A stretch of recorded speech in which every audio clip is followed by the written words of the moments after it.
نظري دی. زه حکمت آریان یې درته وړاندې کوم.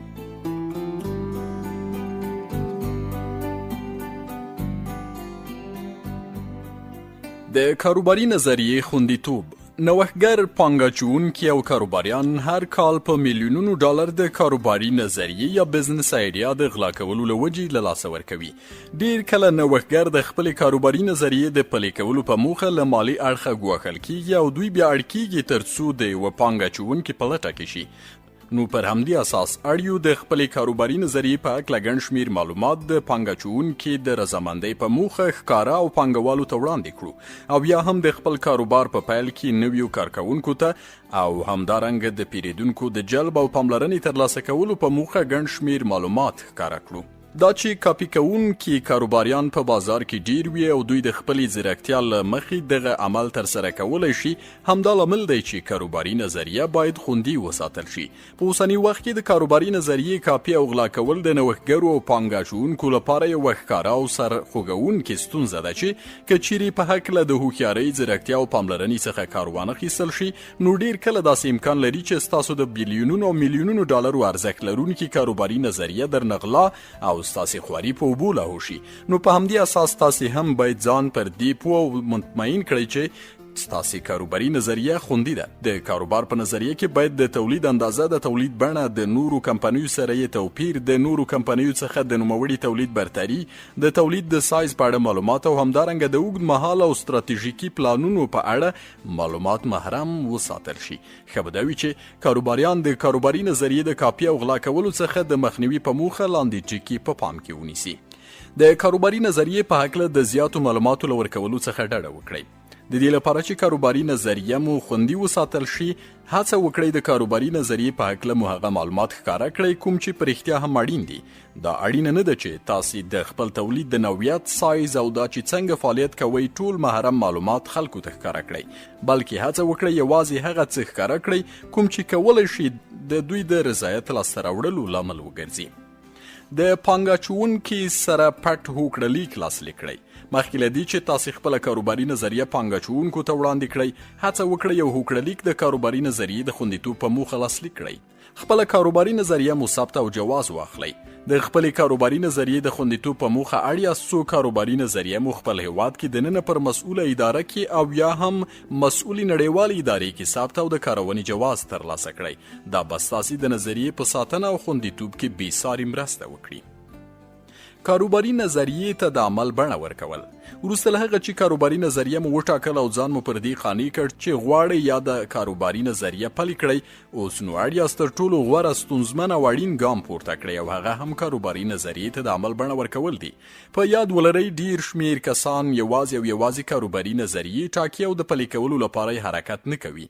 ډیر کله هم د دوی هیلې او میلیون ډالر ارزښت لرونکي کاروباري نظریې یوازې د کاغذ پر مخ توري او نقشه پاتې کیږي. هغه نقشه چې کولی شي د نوښتګر ترڅنګ نړۍ ته بدلون ورکړي. نو دا چې اوس تر دې حده راغلي یاست، خپله انرژي تازه او خپلې کاروباري نظریې ته د عمل بڼه ورکړئ او د پلي کولو لپاره یې هم دا اوس لومړنی قدم پورته او د کاروباري پلان په جوړولو پیل وکړئ. پانګوالو ته د کاروباري نظریې وړاندې کول. وروسته له دې چې مو خپله کاروباري نظریه وټاکل او کاروباري پلان مو تیار کړ، تاسې اړ یاست د خپلې کاروباري نظریې د پلي کولو په موخه نغدي پیسې او سرمایه پیدا کړئ او د خپل بریالي کاروبار خوبونه په رښتیا بدل کړئ. دا چې په اوسني وخت کې د پانګه‌اچوونکو پیدا کول او بیا د هغوی قانع کول څه ناڅه ستونزمن کار دی، نو اړیو پانګوالو ته د کاروباري نظریې وړاندې کولو کې ځینې خاص اصول مراعات او خپلې کاروباري نظریې ته د پلي کولو په موخه په اسانۍ سره یو پانګوال پیدا او قانع کړو. د یوې بریالۍ کاروباري نظریې د وړاندې کولو په موخه اړیو لاندیني ټکي په پام کې ونیسو. لومړی، د خپلې کاروباري نظریې ورهاخوا ځان هم تیار کړئ. هو، رښتیا پانګه‌اچوونکی د نوښتګرې کاروباري نظریې ورهاخوا په دې هڅه کې وي ترڅو د نوښتګر د پیاوړتیا او ضعیفوالي ټکي را پیدا کړي، ځکه چې پانګه‌اچوونکي ته له کاروباري نظریې زیات د نوښتګر مهارتونه او پیاوړتیا ارزښتناکه ده. دویم، مهمو ټکو ته لومړیتوب. یو بریالی پانګه‌اچوونکی تل د کاروباري نظریې پر وړاندې کولو غور کوي. نو له همدې کبله هڅه وکړئ ترڅو خپله کاروباري نظریه له 5 دقیقو او یا هم کم وخت کې په داسې شکل وړاندې کړئ چې ټول اړین معلومات لکه د پانګې اچونې، عاید، وده او ستراتیژیانې پکې بحث شوي وي. د پانګه اچونې په هکله څېړنه وکړئ. هڅه وکړئ د هغه پانګه اچوونکي په هکله چې تاسې غواړئ ورته خپله کاروباري نظریه وړاندې کړئ له پوره غور او دقت څخه کار واخلئ. په ننني عصر کې د کاروباري نظریې غلا او دوکه ورکول یو له عادي کړنو څخه ده، نو له همدې کبله هڅه وکړئ د یاد کس په اړه دقیقه څېړنه ترسره او معلومات ترلاسه کړئ.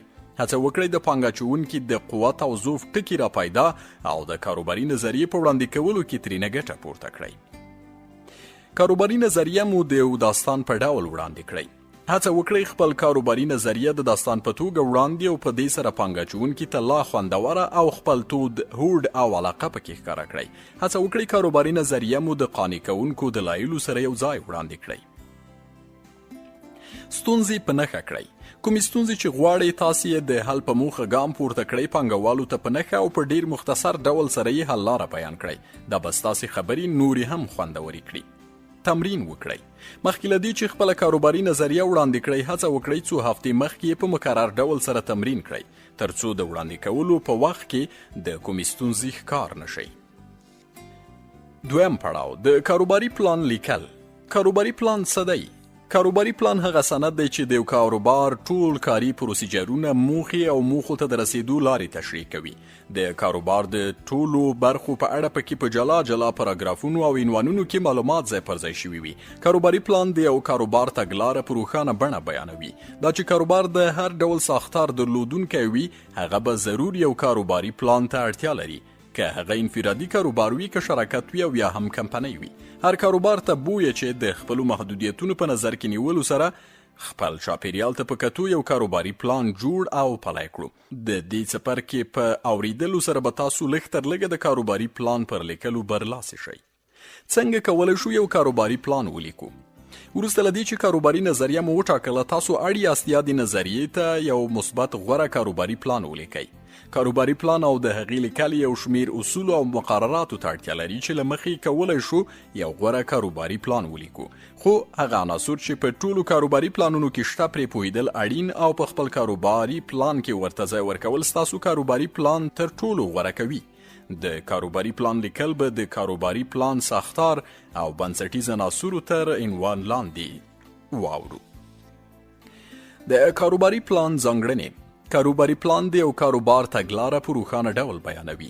د یو کاروبار د مالی اړتیاو او عوایدو په اړه واضحه او حقیقي وړاندوینه کوي. د یو کاروبار ممکنه پیرودونکي او هدف کړل شوی مارکیټ یا ټارګټ مارکیټ روښانه کوي. د یو صنعتي ساحې او په ساحه کې د کاروباري سیالانو په اړه پوره معلومات ارائه کوي. د یو کاروبار د مدیریت د اغیزمن ساختار یعنی تشکیل بیانونکی وي. ښه کاروباري پلان باید په 50 مخونو کې ځای پر ځای شوی وي. البته په کمو مخونو کې پلان ترتیبول کمال دی. د حساسو کاروباري خطراتو تعیینونکی وي، کوم چې په راتلونکي کې یو کاروبار تهدیدوي. د مالی سرچینو د استعمال د ځایونو په اړه او د یو کاروبار د پیل او پای په اړه پوره معلومات ارائه کوي. د کاروباري پلان ساختار او بنسټیز عناصر. کاروباري پلان یوه ځانګړې بڼه او جوړښت لري. د همدې جوړښت په تکمیلیدو سره کاروبار هم د پرمختګ پر لور حرکت کوي. د کاروباري پلان په سمه توګه لیکل او طرحه کول د دې سبب ګرځي چې یو کاروبار پرې پرمختګ وکړي. په دې پلان کې د کاروبار ټولې برخې منعکسې شوي دي. په پلان کې د ټولو برخو لپاره جلا جلا ستراتیژیګانې او تخنیکونه وړاندې شوي دي څو په مجموع کې د کاروبار موخې ترلاسه کړي. یو کاروباري پلان د دغو عناصرو درلودونکی وي. لومړی، اجرایوي لنډیز فرصتونه، وړاندوینې فرصتونه، ستونزې او حل لارې، هدف شوی بازار، سیالي، اجرا، بازار او خرڅلاو، عملیات، موخې او معیارونه، کمپنۍ، پیژندنه، ټیم، مالی پلان، وړاندوینه، مالی تمویل، مالی حسابونه، ضمیمې. لومړی، اوس راځو اجرایوي لنډیز ته. د کاروباري پلان په اجرایوي لنډیز کې د کاروباري پلان ټول موضوعات په لنډیز سره کښل کیږي. په اجرایوي خلاصه کې د کاروبار مدیریت، بازار موندنې، فرصتونو، راتلونکي په اړه وړاندوینو، خرڅلاو، تولید، مالی برخې او د پیرودونکو د ارزښت په اړه اړینې خبرې لیکل شوي وي. دلته د کاروبار موخې هم په روښانه ډول لیکل کیږي. په ټوله کې اجرایوي لنډیز لاندې بنسټیزو پوښتنو ته ځواب ورکوي. لومړی، ستاسو د کاروبار نظریه څه شی ده؟ په کوم ډول سره یې عملي کولی شئ؟ دویم، ستاسې هدف شوي یا ټارګټ پیرودونکي څوک دي؟ دریم، ستاسو د کاروبار ارزښت یادو پیرودونکو ته څه دی؟ څلورم، ستاسو د بازار حجم او پرمختګ په کومه اندازه دی؟ پنځم، تاسو به د ویش د کوم ډول چینلونو څخه ګټه پورته کوئ؟ شپږم، تاسو د لا ډیر پرمختګ لپاره نور کوم پړاوونه پلي کوئ؟ اووم، تاسو